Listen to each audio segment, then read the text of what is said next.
واجب التقریم حضرات علماء کرام، بزرگوں، بھائیوں، دوستوں، عزیزوں،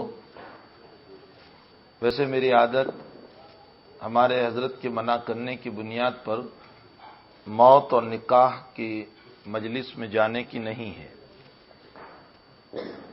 ہمارے حضرت نے بہت سختی سے مجھے یہ کہا کہ دیکھو، اگر موت کے بیانات پر جاتے رہو گے تو جیسے اور رسومات ہو چکی ہے یہ بھی ایک رسم ہو جائے گی، اور امت ہمیشہ تباہ ہوئی ہے رسومات سے۔ رسمیں آتی ہے، سنتیں چھوٹتی ہیں۔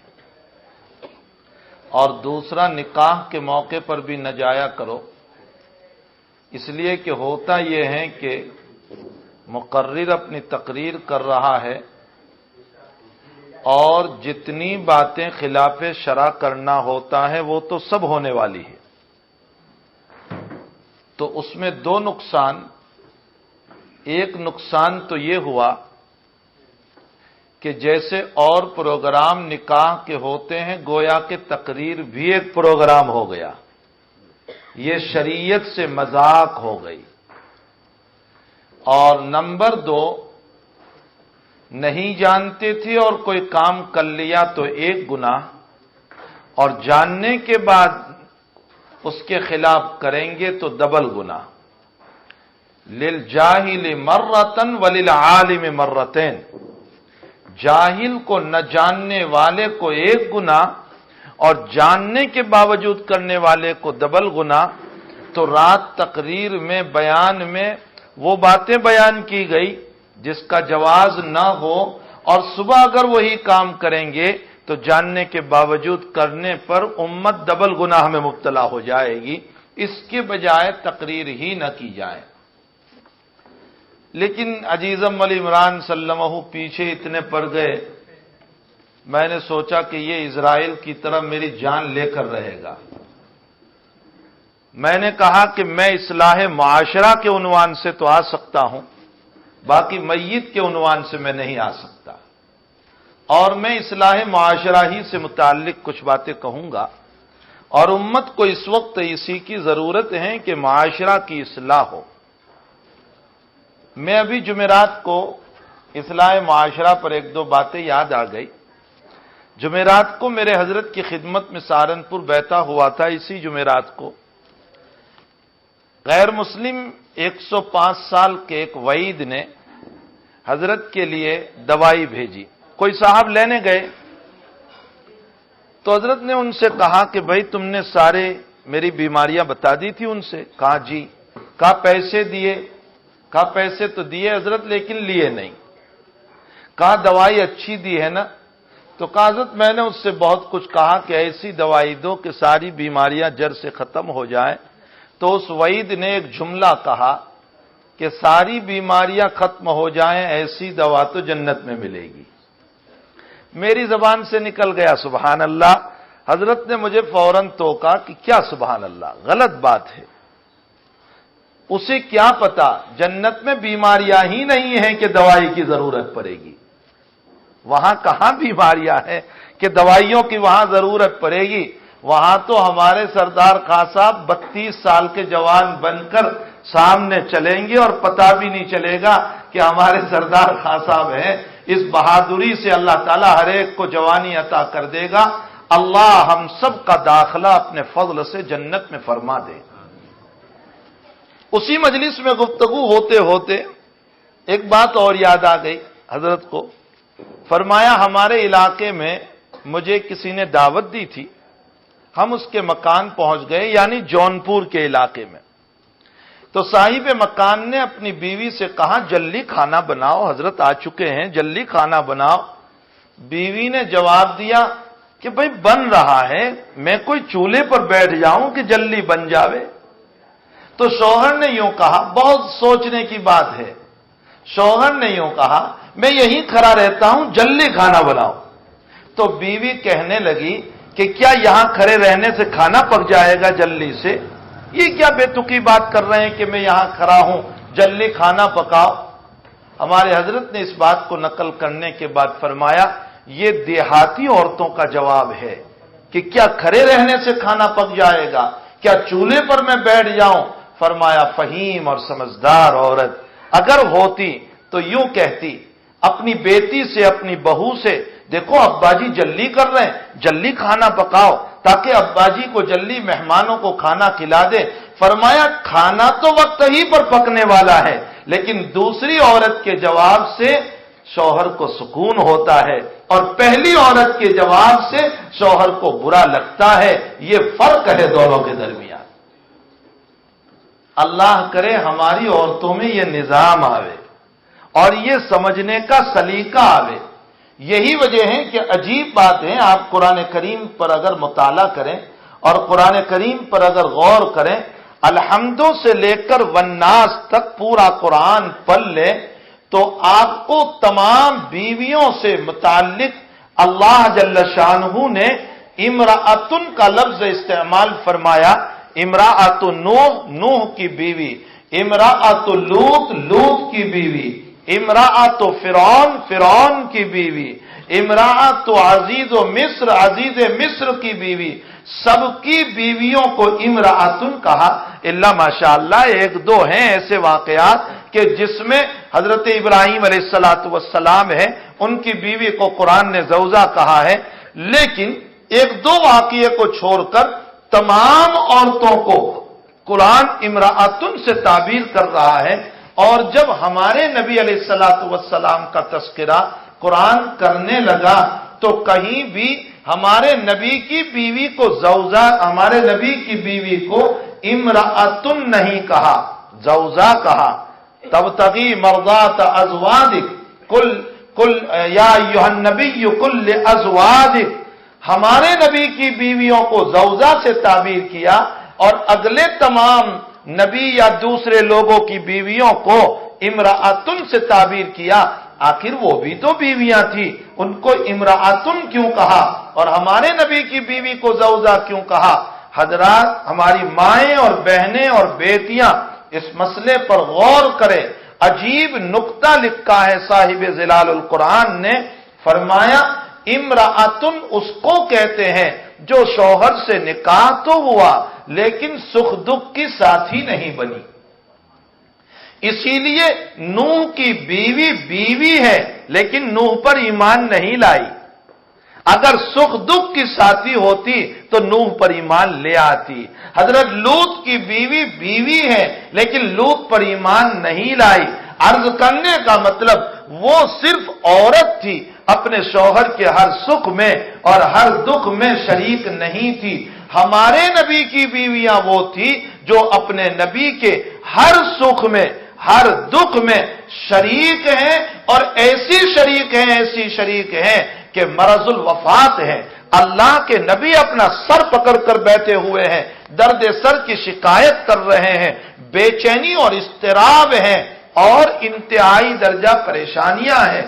ام حبیبہ رضی اللہ تعالی عنہا جو ابو سفیان کی بیٹی ہے, اللہ کے نبی کی زوجہ محترمہ ہے, ہماری ماں ہے, یہ کہہ رہی ہے ام حبیبہ اللہ کے حبیب میرے جی میں آتا ہے اللہ آپ کی بیماری مجھے دے دے اور آپ کو شفا ہو جائے. اسے کہتے ہیں بیوی. آپ کی بیماری مجھے مل جائے اور آپ کو شفا ہو جائے. دوسری جو ازواج مطہرات تھی وہ ذرا ہنسنے لگی اس جملے پر, یہ سمجھ کر کہ بہت بڑی محبت بتانے والی آ گئی ہے. تو دوسری عورتوں کے ہنسنے پر ہمارے نبی علیہ السلام نے فرمایا ام حبیبہ اپنی بات میں سچی ہے. یعنی واقعتاً اگر ایسا ہوتا تو میری بیماری کو یہ لے لیتی اور مجھے شفا ہو جاتی, لیکن چونکہ میں نے اپنے رب کو اختیار کر لیا ہے, مجھے اب اپنے رب کے پاس جانا ہے, مجھے اس دنیا میں اب نہیں رہنا ہے. تمام نبیوں کو موت سے پہلے اجازت لی جاتی ہے کہ اے اللہ کے نبی, اللہ آپ کو اجازت دے رہے ہیں, آپ چاہیں تو دنیا میں رہیں اور آپ چاہیں تو آخرت کی طرف چلیں.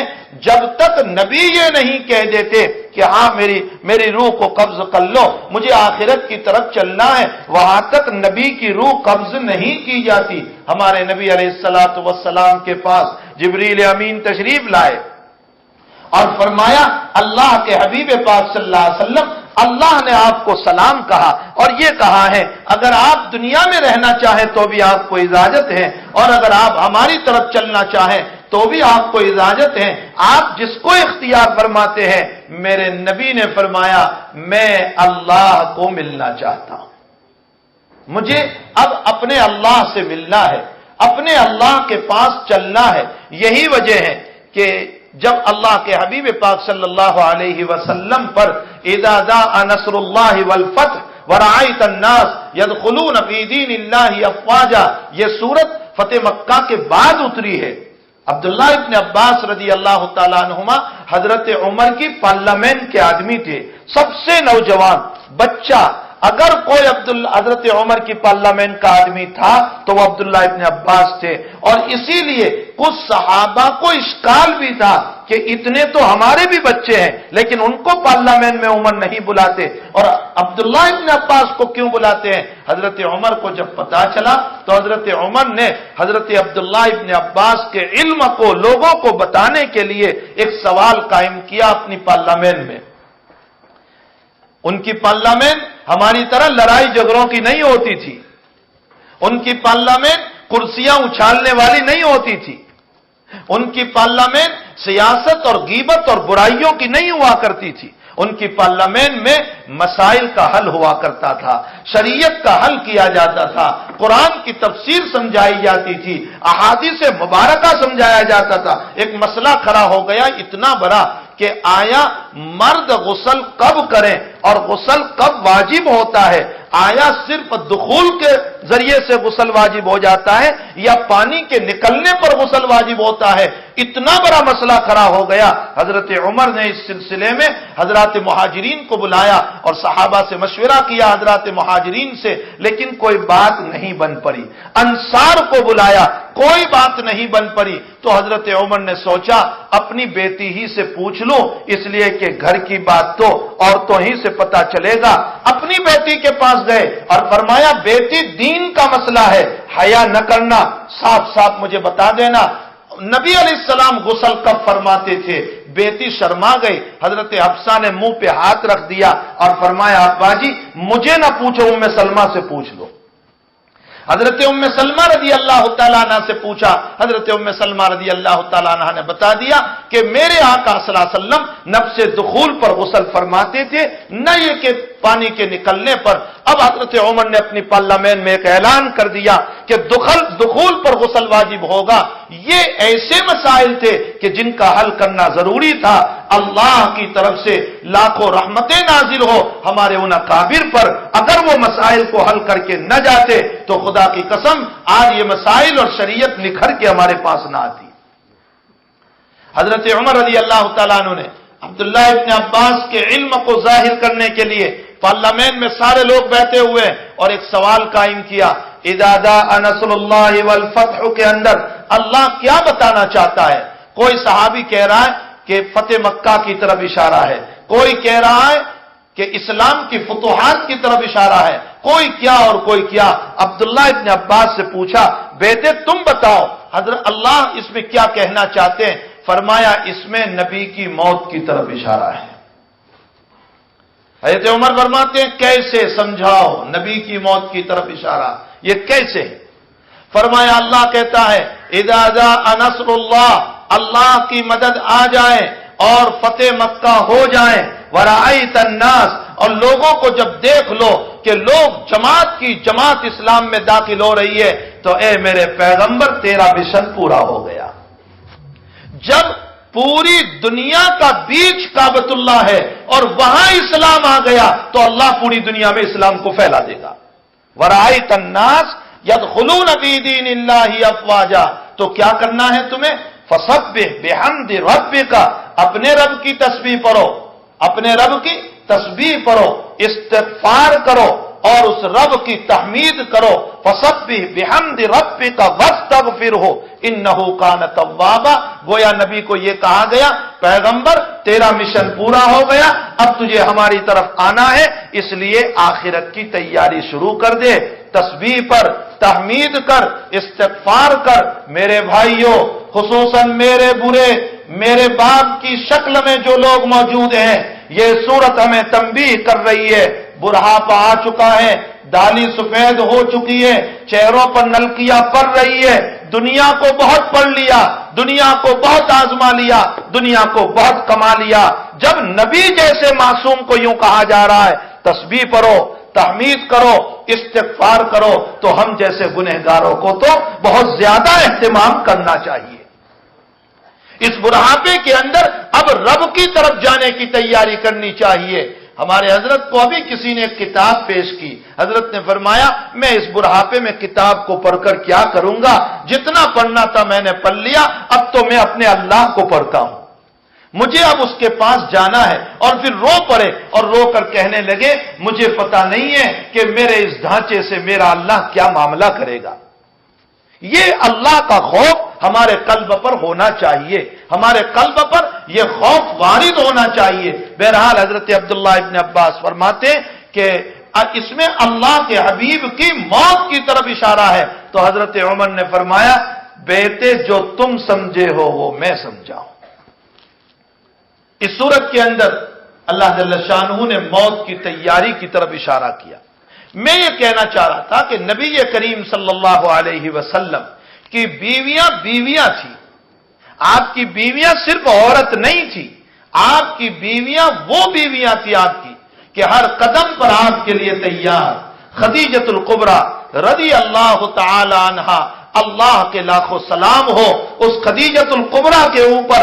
یہ تو لوگوں نے تطبیق دینے کے لیے یوں کہہ دیا کہ مردوں میں پہلے ابو بکر ایمان لائے، اور بچوں میں علی ایمان لائے، اور غلاموں میں زید ایمان لائے، اور عورتوں میں خدیجہ ایمان لائے۔ یہ تو چونکہ بہت ساری روایات تھی نا، ان روایتوں کو ملانے کے لیے کہہ دیا، ورنہ بالتحقیق یہ ہے کہ سب سے پہلے ایمان لانے والی خدیجۃ الکبریٰ ہے۔ اللہ کا نبی اقرا بسم ربک الذی کی وحی لے کر آیا، صدیق کے پاس نہیں گیا ہے، زید کے پاس نہیں گیا ہے، علی کے پاس نہیں گیا ہے، اپنی رفیق حیات، اپنی بیوی، اپنی جانثار، اپنی غم گسار، اپنی زندگی کی سکھ دکھ کی ساتھی خدیجۃ الکبریٰ کے پاس آ کر کہہ رہے ہیں اے میری رفیق حیات، اے میری پیاری بیوی، اے خدیجہ، میں غار ہیرا کے اندر آج ایک عجیب مسئلہ پیش آ گیا۔ ایک صاحب آئے، مجھے زوروں سے دبایا اور پھر مجھے اقرا بسم ربک الذی کی یہ آیات دی۔ اسی وقت خدیجۃ الکبریٰ یہ کہہ رہی ہے انک لتصل الرحم وتکسب الکلب وتحمل المعدوم وتقری الضیف وتعین علی نوائب الحق۔ اے میرے محبوب، آپ تو صلہ رحمی کرنے والے، آپ تو غریبوں کا تعاون کرنے والے، آپ تو معذوروں کی مدد کرنے والے، آپ تو گرتوں کو اٹھانے والے۔ ارے اٹھانے والوں کو گرانے والے بہت ہیں، لیکن گرانے والے کو اٹھانے والے یہ میرے نبی کے طریقے پر ہے۔ آپ تو گرفتوں کو اٹھانے والے، آپ معذورین کو اٹھانے والے، آپ بیواؤں کی مدد کرنے والے، آپ مہمانوں کی مہمان نوازی کرنے والے، اور آپ حق کے خاطر مدد کرنے والے اور تعاون کرنے والے۔ یہاں آپ غور فرمائیں، حضرت مولانا علی میاں صاحب رحمۃ اللہ علیہ فرماتے ہیں وہی تو اقرا بسم کی ابھی آئی، اور عائشہ جو صفات، خدیجہ جو صفات بیان کر رہی ہے وہ تو اس سے پہلے کے صفات ہیں۔ معلوم ہوتا ہے میرے نبی کی یہ صفات نبوت کے بعد کے نہیں ہیں، میرے نبی کے یہ صفات نبوت سے پہلے کے ہیں۔ یہ میرے نبی کے صفات نبی بننے کے بعد نہیں ہے کہ آپ صلہ رحمی کرنے والے نبی بننے کے بعد ہوئے، آپ جو ہے غریبوں کی مدد کرنے والے نبوت کے بعد ہوئے، آپ معذور اور بیواؤں کو اٹھانے والے نبوت کے بعد نہیں۔ یہ تو آپ کی صفات پہلے سے ہیں۔ یہ بتا رہی ہے میرے نبی کی زندگی کہ نبوت سے ان اخلاق کا کوئی تعلق نہیں ہے، یہ تو انسانیت کے ساتھ تعلق ہے، نبوت کے ساتھ تعلق نہیں۔ جو انسان ہیں انہیں ان اخلاق کو اپنانا پڑے گا۔ اور یہ بھی عجیب ہے کہ خدیجۃ الکبریٰ یہ کہہ رہی ہے آپ کے یہ اخلاق اور ان اخلاق کے ساتھ اللہ آپ کو کبھی ضائع نہیں کرے گا۔ اس سے یہ معلوم ہوتا ہے کہ جو ان اخلاق کا حامل ہوگا اور جو ان اخلاق پر چلنے والا ہوگا اور جو ان اخلاق کو اپنائے گا، اللہ ان کو کبھی ضائع نہیں کرے گا، رب کریم اس کو کبھی نہیں مٹائے گا۔ کم سے کم تجربے کی نیت سے تو کر لو، چلو سنت کی نیت سے نہیں کر رہے، تجربے کی نیت سے تو کر لو، صلہ رحمی کرو، گرتوں کو اٹھاؤ، معذورین کا تعاون کرو، بیواؤں کی مدد کرو، مسلمانوں کی ہمدردی کرو، غیر مسلموں سے انسانیت سے پیش آؤ، اچھے اخلاق سے لوگوں سے ملو۔ صرف اچھے اخلاق کا تعلق مسلمانوں سے نہیں ہے، اچھے اخلاق کا تعلق تو تمام انسانیت سے ہے۔ میرے آقا صلی اللہ علیہ وسلم حنین سے تشریف لا رہے ہیں، ایک دیہاتی آدمی، ایمان نہیں ہے اس کے پاس، وہ آیا اور آنے کے بعد اللہ کے حبیب کے گلے میں چادر تھی، زور سے کھینچا اور یہ فرمایا، محمد یہ جو مال تجھے ابھی ملا ہے مجھے اس میں سے حصہ چاہیے، یہ تیرا بھی نہیں ہے، تیرے باپ کا بھی نہیں ہے۔ اللہ کے حبیب کو اتنے زور سے کھینچا تھا کہ آنکھیں باہر نکل آئی تھی۔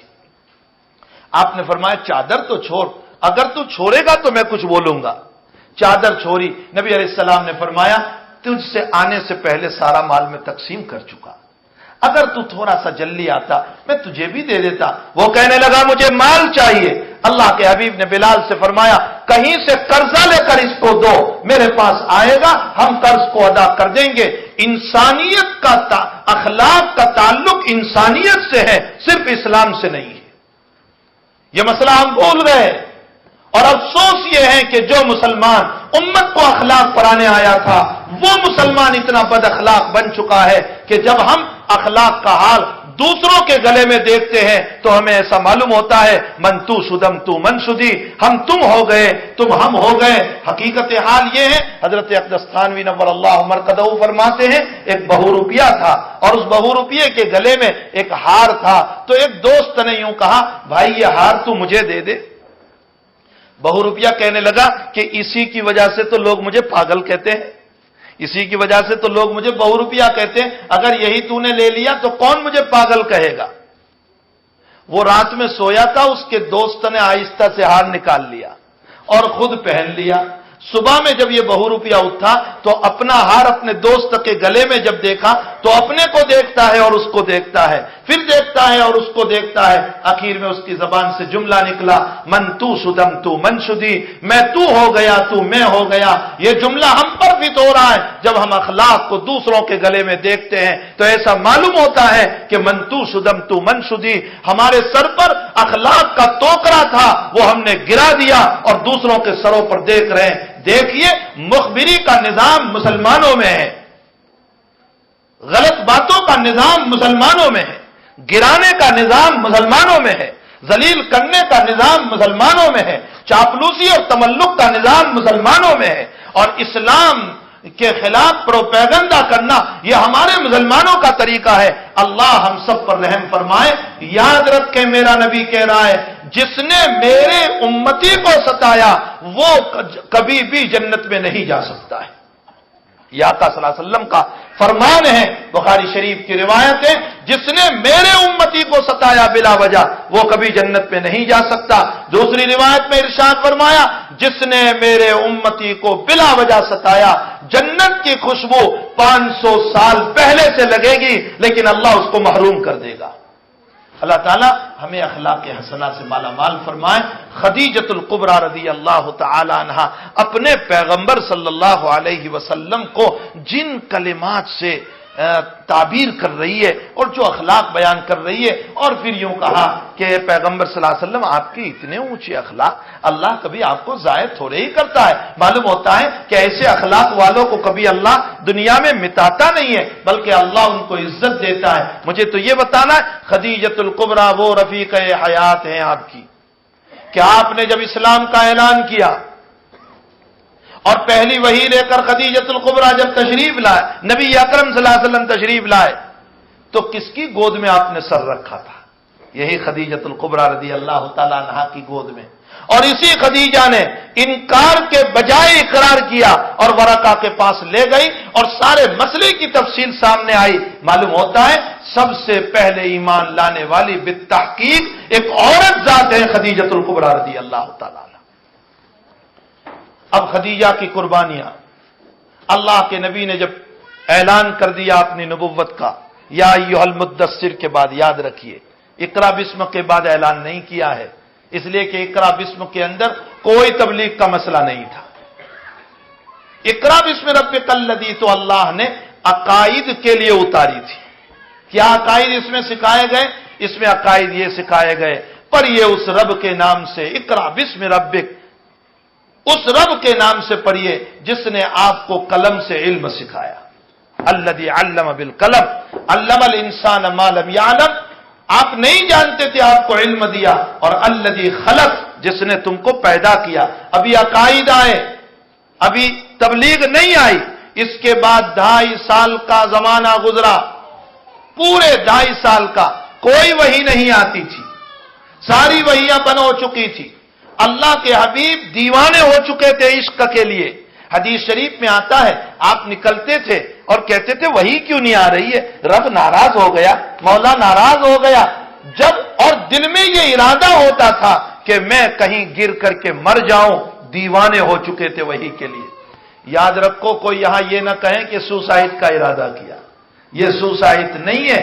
اللہ کے حبیب پاک صلی اللہ علیہ وسلم نے یہ سوچا کہ جس رب کی طرف سے کلام شروع ہوا تھا وہ بند ہو گیا، تو اب میں اس رب کو ہی جا کر کے مل لوں تاکہ دوبارہ ہم کلامی شروع ہو جائیں۔ یہاں دنیا کے حالات سے گھبرا کر نہیں تھا، رب کریم سے ملنے کا ارادہ تھا۔ اتنے میں آواز آتی تھی، یا محمد، جبریل، یا محمد، دیکھتے تھے تو تسلی ہو جاتی تھی۔ انک لنبی حق، آپ سچے نبی ہیں، آپ فکر نہ کریں، آپ سچے نبی ہیں۔ 2.5 سال جب گزر گئے، اب دوسری وحی آ رہی ہے، یا ایھا المدثر قم فانذر وربک فکبر، اے کملی اور کر سونے والے۔ اس کا سبب بھی یہ ہوا، جا رہے تھے اللہ کے حبیب پاک صلی اللہ علیہ وسلم مکے کی گلیوں میں، اور اچانک آواز آئی، یا محمد۔ آپ نے دائیں دیکھا، بائیں دیکھا، آگے دیکھا، پیچھے دیکھا، کوئی نظر نہیں آیا۔ آپ نے اوپر دیکھا تو جبریل امین اپنی اصلی شکل کے اندر کرسی پر بیٹھے ہوئے ہیں اور 600 پر کو پھیلائے بیٹھے ہیں۔ اللہ کے نبی گھبرا گئے، اپنے گھر پر آئے، چادر اوڑھ کر سو گئے۔ اللہ نے اس وقت کا لحاظ کرتے ہوئے یہ پیار بھرے الفاظ ہیں، یا ایھا المدثر، یہ پیار بھرے الفاظ ہیں جیسے اگر بیوی لحاف اوڑھ کر ذرا سوئی ہو، ارے کملی میں لپٹنے والی ذرا اٹھو تو صحیح، صبح ہو گئی، ہمیں چائے تو پلا دو۔ کیا بات ہے کہ یہ پیار بھرے الفاظ ہیں جو میرے نبی کو اللہ کہہ رہا ہے۔ حضرت علی کے مکان پر میرے نبی تشریف لائے اور پوچھا، بیٹی علی کہاں ہے؟ فرمایا ذرا ہماری تو میں ہو گئے، ہوتا ہے، برتن تو آپس میں ٹکراتے ہی ہے، شیوخ کے وہاں بھی ٹکراتے ہیں، صحابہ کے وہاں بھی ٹکرائے ہیں، نبی کے گھر میں بھی ٹکرائے ہیں، لیکن اس ٹکراؤ کو طلاق تک لے جانا یہ غلط ہے۔ ٹکراؤ تو ہوتا ہے، ایک تھیلی میں پکنے والے بھائی بہن میں اختلاف ہو سکتا ہے، تو یہ تو علیحدہ علیحدہ جگہ کے لوگ ہیں، ان کی رائے میں اگر اختلاف ہو جائے تو اس میں کیا اشکال ہو سکتا ہے؟ اختلاف تو ہوتا ہے، لیکن اس اختلاف کو طلاق تک لے جانا یہ بہت غلط بات ہے۔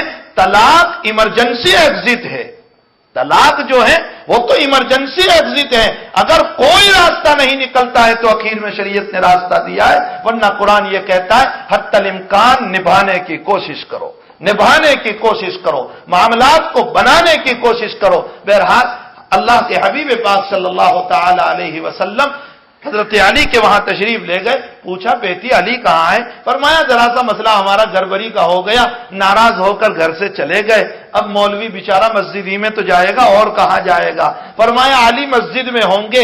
اللہ کے حبیب مسجد میں پہنچے تو دیکھا حضرت علی زمین پر لیتے ہوئے، مٹی لگی ہوئی ہے بدن کے اوپر، چونکہ وہ مسجد شاندار نہیں تھی، کچی مسجد تھی اللہ کے نبی کی، نیچے ریت تھا، تو ریت پیچھے لگا ہوا تھا۔ آج کل تو مسجدیں بڑی پکی ہے لیکن نمازی کچے ہیں، اور اس زمانے کی مسجدیں بڑی پکی تھی لیکن مسجدیں بڑی کچی تھی لیکن نمازی بڑے پکے تھے۔ حضرت جی یوسف صاحب رحمۃ اللہ علیہ فرمایا کرتے تھے ان کی 2 رکعتوں سے جنت اور جہنم کے مسئلے حل ہوتے تھے۔ اے لوگوں، تمہاری 10 رکعتوں سے 2 بوتی کے مسئلے حل نہیں ہو رہے۔ ان کی 2 رکعتوں سے جنت اور جہنم کے مسئلے حل ہو رہے تھے، اور آج ہماری 10 رکعتوں سے بھی، اس لیے کہ نماز میں وہ شان عشق نہیں رہا، وہ محبت نہیں رہی، وہ اللہ کی یاد نہیں رہی، وہ اللہ کی طرف توجہ نہیں رہی، دنیا بھر کے خیالوں میں جھمیلوں میں میرا ذہن گھوم رہا ہے۔ اور عجیب ہے، امام بیہقی رحمۃ اللہ علیہ ارشاد فرماتے ہیں، یاد رکھو اللہ کے نبی کے اس فرمان کو، اللہ کہہ رہا ہے، حدیث قدسی ہے، قال اللہ تبارک و تعالی، اللہ کہہ رہا ہے کہ میرا بندہ جب اپنی نمازوں میں خیال لاتا ہے، یاد رکھو خیال لانا برا ہے، خیال آنا برا نہیں ہے، خیال تو آتے رہتے ہیں، دل ایک ہائی وے روڈ ہے، اس پر اچھی گاڑیاں بھی گزرتی ہے اور کھٹارے بھی گزرا کرتے ہیں، اچھے خیالات بھی آتے ہیں، گندے خیالات بھی آتے ہیں، اور خیالات آنا یہ برا نہیں ہے، اس کو دفاع کرنے کی بھی کوئی ضرورت نہیں ہے۔ دیکھو 2 آدمی لڑ رہے ہو، اگر اس کو آپ چھڑانے جاؤ گے اور ذرا پکڑو گے تو وہ اور اچھلا کرتے ہیں، وہ اور کودا کرتے ہیں، نہیں مار دوں گا پچھاڑ دوں گا، لیکن اگر ان کو چھوڑ دو تو وہ کچھ بھی کرنے والے نہیں ہیں۔ ٹھیک اسی طرح اگر خیالات کو دفاع کرنے کی کوشش کریں گے تو شیطان اور خیالات ڈالے گا، اس کو اس کی حالت پر چھوڑ دو، 2 دن میں انشاءاللہ خیالات ختم ہو جائیں گے۔ لیکن انسان جب سوچ سوچ کر خیالات لاتا ہے تو اس حالت میں اللہ اس بندے سے مخاطب کر کے عجیب بات کرتا ہے۔ نماز میں اللہ کہتا ہے، میرے بندے مجھ سے زیادہ خوبصورت بھی تجھے کوئی مل گیا، جس کو تو سوچ رہا ہے، مجھ سے زیادہ جمال والا بھی تجھے کوئی مل گیا۔ جمال کا ترجمہ اردو زبان میں اور نہیں ہو سکتا ہے، اس لیے خوبصورت سے، ورنہ یہ لفظ اللہ کے لیے بالکل مناسب نہیں ہے۔ مجھ سے زیادہ جمال والا بھی تجھے کوئی مل گیا کہ تو اس کی طرف سوچ رہا ہے، پھر بھی بندہ سوچتا رہتا ہے۔ تو تھوڑی دیر کے بعد اللہ کہتا ہے، مجھ سے زیادہ بڑا بھی کوئی مل گیا کہ تو سوچ رہا ہے، پھر بھی بندہ سوچتا رہتا ہے۔ تو اللہ کہتا ہے، مجھ سے زیادہ دینے والا بھی تجھے کوئی مل گیا کہ تو اس کو سوچ رہا ہے۔ 3 مرتبہ کے باوجود جب بندہ متوجہ نہیں ہوتا اللہ کی طرف، تو اللہ ان فرشتوں سے جو ہماری نماز کی حفاظت کے لیے آئے ہوئے ہیں، جیسا کہ حدیث میں ہے، اللہ اپنے فرشتوں سے فرماتے ہیں، اے میرے فرشتوں چلے آؤ، اس کی نماز کی حفاظت کی ہمیں ضرورت نہیں ہے، جب اس کو میری پڑی نہیں ہے تو مجھے بھی اس کی پڑی نہیں ہے۔ اللہ ہمیں اس طرح کی نمازوں سے ہماری حفاظت فرمائے۔ بہرحال خدیجۃ الکبریٰ رضی اللہ تعالی عنہا وہ رفیق حیات ہیں آپ کی۔ یا ایھا المدثر جب نازل ہوا، کملی اوڑھ کر سونے والے، یہ محبت کے الفاظ ہے۔ حضرت علی اللہ کے حبیب مسجد میں تشریف لے گئے، ریت لگا ہوا تھا، نبی علیہ الصلوۃ والسلام نے اپنے ہاتھوں سے مٹی صاف کی اور فرمایا، قم یا ابا تراب، قم یا ابا تراب۔ ابو تراب، تراب کا معنی مٹی، اے مٹی کے باپ اٹھو۔ حضرت علی کو فرمایا، چونکہ مٹی لگی تھی نا، فرمایا اے مٹی کے باپ اٹھو۔ حضرت علی فرماتے، میری کنیت تو ابو الحسن تھی، لیکن ابو الحسن سے مجھے اتنی خوشی نہیں ہوتی تھی۔ اگر کوئی مجھ کو یوں کہتا اے ابو تراب تو مجھے خوشی ہوتی تھی، اس لیے کہ ابو الحسن میری رکھی ہوئی کنیت اور ابو تراب میرے نبی کی رکھی ہوئی تھی۔ یہ ابو تراب اللہ کے نبی نے محبت میں فرمایا تھا۔ اسی طرح میرا اللہ بھی اپنے پیغمبر کو پیار میں کہہ رہا ہے، یا ایھا المدثر، اے کملی اوڑھ کر سونے والے، اٹھیے نا، کہاں سو گیا؟ قم فانذر، ڈرائیے لوگوں کو۔ ڈرانے کا کیا مطلب؟ سانپ سے بھی تو ڈراتے ہیں، بچھو سے بھی تو ڈراتے ہیں، شیر سے بھی تو ڈراتے ہیں، کیا وہ ڈرانا مقصود ہے؟ وہاں تو لوگ شیر سے بھاگ جاتے ہیں اور یہاں تو اللہ کی طرف چلنا ہے، وہ ڈرانا مقصود نہیں۔ مطلب اللہ اپنے پیغمبر کو یوں کہہ رہا ہے، اے میرے محبوب ڈرائیے، یعنی نہ ماننے پر ڈرائیے اور ماننے پر جنت کی بشارت سنائیے۔ یہ تبلیغ کا حکم آ رہا ہے۔ اسی لیے شیخ الاسلام ابن تیمیہ رحمۃ اللہ علیہ فرماتے ہیں، اقرأ بسم ربک الذی سے نبوت ملی اور یا ایھا المدثر سے رسالت ملی۔ اقرأ بسم ربک الذی سے نبی بنائے گئے اور یا ایھا المدثر سے آپ کو رسول بنایا گیا، یعنی تبلیغ کا آپ کو مکلف بنایا گیا۔ یہ خدیجۃ الکبریٰ رضی اللہ تعالی عنہا جب تبلیغ کا حکم آ گیا، میرے نبی نے دعوت دینا شروع کر دیا، اہل مکہ نے بائیکاٹ کیا میرے نبی سے اور آپ کے پورے خاندان سے، اور